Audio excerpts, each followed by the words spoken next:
시편 93편 1절에서 5절 말씀까지 교독합니다. 여호와께서 다스리시니 스스로 권위를 입으셨도다. 여호와께서 능력의 옷을 입으시며 띠를 띠셨으므로 세계도 견고히 서서 흔들리지 아니하는도다. 주의 보좌는 예로부터 견고히 섰으며 주는 영원부터 계셨나이다. 여호와여, 큰 물이 소리를 높였고 큰 물이 그 소리를 높였으니 큰 물이 그 물결을 높이나이다. 높이 계신 여호와의 능력은 많은 물소리와 바다의 큰 파도보다 크니이다. 여호와여, 주의 증거들이 매우 확실하고 거룩함이 주의 집에 합당하니 여호와는 영원 무궁하시리이다. 아멘. 여호와께서 다스리신다 라고 시작하는 서두에 시작하는 시편은 이 시편 외에도 뒤에 몇 개 더 나옵니다. 그래서 하나님의 왕권을 선포하는 시다. 그래서 신학자들은 제왕시다 이렇게 이름을 붙이기도 했습니다. 제왕시의 시작을 알리는 첫 시편이 바로 시편 93편입니다. 하나님은 왕이신데 그의 다스리심에 대해서 그의 다스리심은 결코 흔들리지도 않고 견고히 설 것이고 그의 보좌는 영원부터 영원하다. 아무리 그의 왕권에 도전하고 위협하는 세력이 있을지라도 여호와의 능력이 그들보다 크다. 여호와께서 더 높으시다. 이렇게 말씀을 하고 있고, 마지막에는 이제 주의 말씀들, 증거들이라 하면 이제 그의 교훈과 법, 말씀을 의미하는 거죠. 주의 말씀들은 매우 확실하고, 그리고 그 거룩함이 주의 집에 합당하니 여호와는 영원무궁하시리이다. 그래서 하나님의 그 왕권이 영원무궁한 것을 알 수 있으려면 그의 확실한 주의 말씀과 또 그의 성전, 거룩한 그의 성전을 보면 알 수 있다라는 것으로 내용이 마무리되고 있습니다. 그래서 이제 짧지만은 이것은 짧은 만큼 굉장히 강렬한 찬양이 아니었을까라는 생각을 합니다.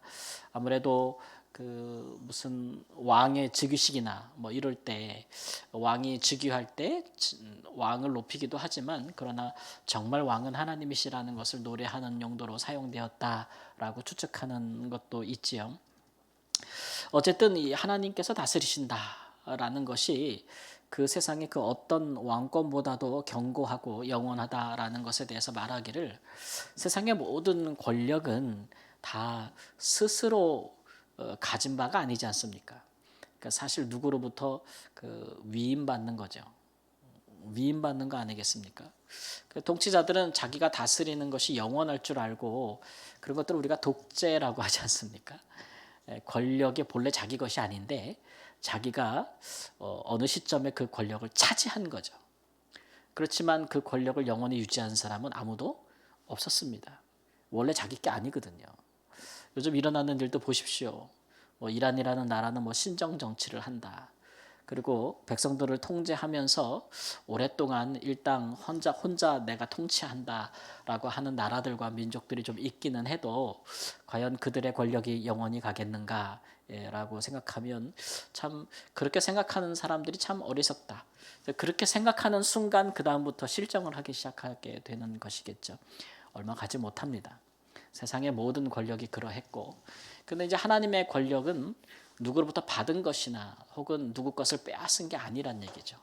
하나님의 왕권은 스스로 하셨다 이렇게 얘기잖아요. 하나님은 모세에게도 자기를 소개할 때 나는 스스로 있는 자니라 그러셨어요. 그러니까 원래부터가 하나님이 세상의 왕인 거예요.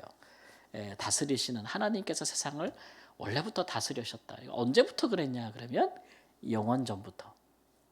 영원까지. 그러니까 이 일에 대해서 왜 그거 왜 그거 당신이 갖고 있냐, 혹은 이렇게 말할 자가 없는 것이, 또 혹은 그거 원래 우리 거 아니냐라고 할 수 있는 자도 아무도 없다는 거죠. 그러니까 누군가 이렇게 높여줘서 그가 그 왕이 되신 게 아니고 본래가 그렇다요. 영원 전부터. 그렇기 때문에 그가 왕되심에 있어서 누가 그 하나님의 보좌, 하나님의 다스리심은 그 누구를 필요로 하지 않는다는 거죠. 스스로도, 그러니까 스스로, 오늘 말씀에도 보면 스스로 권위를 입으셨다. 또 그가 스스로 능력의 옷을 입으셨다. 이런 얘기죠. 오늘날 통치자들은 다 우리가 내는 세금으로 다 옷도 입고 먹기도 하고 거하기도 하고 다 하잖아요. 그들의 권력이 다 어디서 나옵니까? 그렇지만 하나님은 우리가 뭘 들여서 하나님 되심이 아니고 그가 스스로 스스로 그럴 자리에 서셨기 때문에, 그렇기 때문에 사람으로부터 받은 거거나 누구로부터 빼앗은 거거나 누구로부터 난 것이면 그 사람들이 흔들 수가 있죠. 내놔라, 혹은 본래 네 거 아니냐, 그만해 처먹어라, 막 그러면서 뺏을 수도 있고 흔들 수도 있지만, 하나님은 영원 전부터, 세상이 창조되기 전부터도 하나님이셨기 때문에 그 하나님의 다스리심은 누가 빼앗을 수도 통치할 수도 없다, 이런 얘기죠.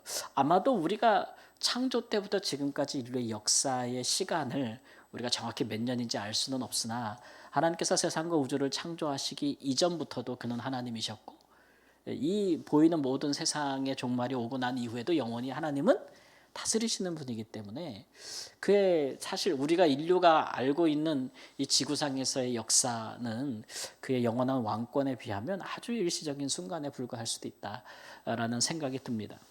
그래서 주의 보좌는 예로부터 견고히 섰다, 주는 영원부터 계셨다라는 고백이 그런 것이죠. 그러니까 그런 왕권은 흔들리지 않는 것이죠. 3절 보면은 그 왕권에 대해서 도전하는 세력들인데 큰 물이라고 했습니다. 큰 물이 3번이나 나오는데, 큰 물이 소리를 높였고 큰 물이 그 소리를 높였으니 큰 물이 그 물결을 높이나이다. 같은 표현의 3가지의 반복이라고 할 수가 있는데요. 그러니까 하나님을 향해서 큰 물결이 소리내면서 막 하는 거니까, 이게 이 큰 물은 좋은 의미에서 쓰인 것은 아닙니다. 예, 마치 그 홍해의 큰 물 같은 거, 또 예수님께서 풍랑이는 바다를 거니신 것을 보면 마치 그 하나님의 백성들을 향한 구원의 사역을 회방하는 어떤 거대한 물리적인 어떤 방해물이라고 볼 수도 있고, 이스라엘 백성들은 아마 이것들을 이방의 아마 강력한 적대 국가들을 생각했을 거예요. 왜냐하면 예로부터 이스라엘 백성들에게 적이 됐던 애굽, 이집트도 보면은 나일강이라는 큰 강이 있지 않습니까? 그렇죠? 그리고 또 북쪽에서 이스라엘 백성들을 항상 위협했던 그 지금의 이라크 지역에 있는 그 강도 티그레스 유프라테스 강이라고 해가지고 큰 강이 흐르지 않습니까? 그래도 한강에 비하면 아닌 것 같더라고요. 한강이 제일 크지. 어쨌든지 간에, 그런 그런 나라들은 다 그 물길에 기반해서 일어나지 않습니까? 물이 있는 곳에서 문명이 발생하고 강력한 국가들이 일어나서 이스라엘 백성 같은 약소 국가들을 항상 괴롭히는데, 이제 그런 국가들을 생각했을 수도 있죠. 그래서 그런 나라들이 일어나서 아무리 우리 이스라엘을 삼키려고 해도 하나님이 함께 계시는 우리 이스라엘은 멸망하지 않을 것이다 라는, 하나님이 지키고 보호할 것이라는, 단순히 그렇게 이해할 수도 있는 문제고, 반면에도 영적으로도 해석이 가능하지요. 그래서 이제 뭐 그 사도 바울이 얘기했던 것처럼 무슨 뭐 천사들이나 권세자들이나 또 능력이나 높임이나 또 현재일이나 장래일이나 뭐 다른 아무 피조물, 그 어떤 권세 천사들이나 뭐 어떤 그런 존재들을 의미할 수도 있고, 하여튼간 하나님의 통치와 그의 다스리심을 반하는, 위협하고 대적하고 도전하는 모든 영적인 또는 물리적인 혹은 인간적인 그 어떠한 모든 것을 통칭하는 세력으로 물이라는 표현을 썼다고 볼 수가 있습니다. 그렇지만 하나님의 능력이 그런 파도나 물소리보다 더 크다라고 이야기하고 있습니다. 그러니까 하나님의 왕권에 도전이 안 된다라고 이제 이야기하고 있는 것이죠. 그리고 마지막에 이제 여호와여 주의 증거들이 매우 확실하고 거룩함이 주의 집에 합당하니 여호와는 영원무궁하시리이다, 이렇게 말씀하고 있습니다. 가사만 봐도 좀 장엄해 보이는 건데, 이런 찬양들을 성전에서 많이 불렀다면 아마 이 찬양들을 통해서 부르는 자들은 하나님의 왕권에 대해서 더없이 더 확신하게 되는, 우리가 이렇게 찬양할 때 은혜 받잖아요. 그리고 찬양에는 많은 또 성경적인 내용들과 신앙들이 담겨 있어서, 고백들이 담겨 있어서 우리가 이렇게 마음이 견고해지는 바가 있지 않습니까? 그러니까 이런 노래들을 많이 부르면 이건 또 다른 시편에 비해서 외우기도 쉽지 않습니까? 그죠? 요즘 노래들은 되게 짧지만 예전 노래들은 이렇게 이야기처럼 줄줄줄줄줄 막 나가지 않습니까? 그러니까 이런 것들은 되게 짧은 가사에 속하기 때문에 쉬이 외울 수 있고 자주 부를 수 있는 찬송이기 때문에, 이것을 부르는 이스라엘 백성들은 성전에서 부르든 어디서 부르든, 하여튼 성전을 올라가면서 부르든 이스라엘을 향한, 그의 백성을 향한 하나님의 왕권, 특별히 하나님이 다스리신다라고 딱 서두를 여는 이 찬양은 굉장히 힘차게 시작되었을 것으로 생각을 합니다. 우리가 살면서 하나님께서 다스리신다라고 당연히 믿고 선포하고 살아야 되겠지만 그렇지 못한 우리의 그 부분들, 하나님의 왕권은 흔들리지 않는데 우리는 자꾸 흔들리고 하나님이 다스리시는가에 대해서 물음표를 붙이거나 그럴 만한 그런 연약함을 가질 때가 많이 있죠. 하나님의 백성들은 오늘 오전에 나오는 것처럼 하나님의 왕권에 대해서 더없이 더 깊은 합당한 마음을 가질 수 있으려면 우리는 두 가지로 그렇게 가질 수 있는 것 같습니다. 첫 번째는 이제 주의 증거들이 매우 확실하다. 하나님의 말씀이 매우 확실하다. 이게 진짜 진리다. 라고 이제 깨닫는 순간에 하나님의 왕권을 더 확신할 수 있는 겁니다. 하나님의 말씀은 곧 법이 아니겠습니까? 그러니까 왕의 다스리는 자의 말은 무게가 있고 법이 되잖아요. 그러니까 하나님의 말씀, 오늘 우리로 말하면 예수님의 말씀, 예수님이 주신 새 계명, 그 말씀이 우리에게는 법이고 그 말씀대로 사는 것이 우리에게는 가장 확실한 인생의 방법이다. 그것이 진리요 생명의 길이다. 라는 것들을 확고히 믿고 있으면 그렇게 살면 살수록 우리가 하나님의 다스리심에 대해서 부인할 수 없는 큰 확신을 가지게 된다는 거죠. 이것은 서로 맞물려 가는 것인데 여러분 이렇게 볼 수 있는 거죠. 우리가 큰 믿음을 가지면, 큰 확신을 가지면 무엇보다도 예수님의 말씀대로 살아갈 용기와 실천을 할 수가 있는 것이죠. 또 반대로 또 우리가 그런 믿음에 한 번에 이르지 못하기 때문에 우리가 먼저 실천을 한다면 또 실천한 만큼의 그 같은 믿음에 이를 수도 있습니다. 우리가 먼저 확신과 깨달음을 가지고 실천하는 바도 우리가 경험할 수 있지만 반대로 해보니까 그러하더라 라고 고백하는 바도 있지 않습니까? 그래서 이런 것들이 서로 선순환 구조로 갔기 때문에 우리는 이제 믿음을 가지고 하나님의 말씀대로 살기도 하고 또 믿음이 연약해도 부족해도 하나님 말씀대로 살아봤더니 과연 그러하여 그 말씀에 합당한 믿음을 또 가지게 되는 그런 역사들이 있죠. 그래서 우리가 하나님의 말씀이 정말 확실하다. 이거 정말 예수님이 길과 진리 생명이다. 그의 말씀이 영생하시는 말씀이다. 그의 교훈과 가르침에 반하는 다른 삶의 원리 또 사는 길, 법들이 세상에 많아도 사실 우리는 예수님의 말씀과 법대로 산다. 라고 하는 것들을 진실로 깨달으면 그렇게 사는 자는 하나님의 통치, 하나님이 다스린다는 것이 막연하거나 희미하거나 부인할 수 없는 확고한 경험을 가지게 된다라는 것들을 우리는 또한 알 수 있고 두 번째는 거룩함이 주의 집에 합당하다는 얘기는 하나님의 집은 주의 집은 거룩하다는 것이겠죠.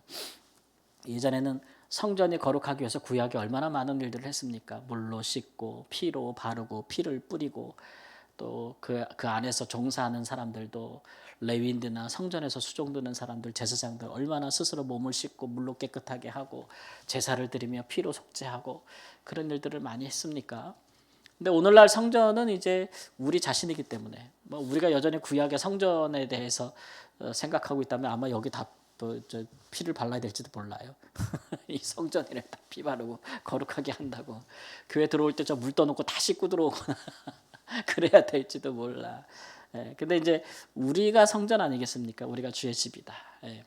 그래서 영원한 집은 사람이 하나님을 위해 지은 집, 성전은 다 무너졌지만 늘상 말씀드리지만 하나님이 지으신 우리를 위하여 지으신 집, 그 성전은 영원하다 그랬잖아요. 그게 이제 우리라 성령이 우리 안에 거하시니까. 그러니까 우리는 뭐가 합당해요? 거룩하게 사는 것이 합당하다는 거죠. 거룩하게 사는 것이. 여러분 거룩하게 사는 것이 굉장히 어렵습니다. 거룩하게 사는 것이 거의 불가능에 가깝다고 할 수가 있겠죠. 그러나 이제 우리의 뭐 인격이나 의지나 우리의 뭐 이런 걸로 됨됨이로 그렇게 살기는 참 어려운데, 근데 이제 우리가 이제 성령이 우리 안에 거하시니까, 그러나 이제 성령께서 우리에게 은혜를 주시고 성령으로 우리가 충만하고 성령이 우리를 주장하시고 감동하시고 이러면 우리가 안 하던 짓들을 하게 하는 거예요. 평상시 같으면 내가 안 할 짓들을 하게 되는 거고 안 하고자 하는 선택들을 하게 되는 거고 생각지도 않았던 감히 용기 내지 못했던 일들을 준행하게 되는 것이 성령이 역사하시고 감동하실 때 되는 일이거든요. 그런 일들이 우리를 거룩하게 한다는 거죠. 그래서 하나님의 다스리심은 또 우리가 직접적으로 느끼게 되는 것은 바로 말씀과 성령에 통해서 우리가 그의 다스리심을 경험하게 되는 것이다. 이렇게 이야기를 할 수가 있겠습니다. 그런 것들이 우리에게 확실한 증거가 되죠. 그래서 하나님의 백성들은 언제나 이 같은 선포, 주께서 다스리신다 라는 것에 대해 과감히 선포할 수 있고 노래할 수 있는 그런 사람이어야 하고, 또 그런 것들을 삶 가운데 항상 경험할 수 있는 바 하나님의 말씀과 성령에 충실한 사람들이어야 된다. 하나님의 말씀으로 우리를 주장하고 성령으로 우리를 주관하심, 그 안에서 우리가 이런 것들을 하나님이 다스리신다는 것을 정말 피부로 느낄 수 있다라는 것들을 생각하여서 우리가 참으로 이 부분에 하나님의 백성들이 아니면 하나님이 다스린다고 선포할 수 있는 사람이 누가 있겠습니까?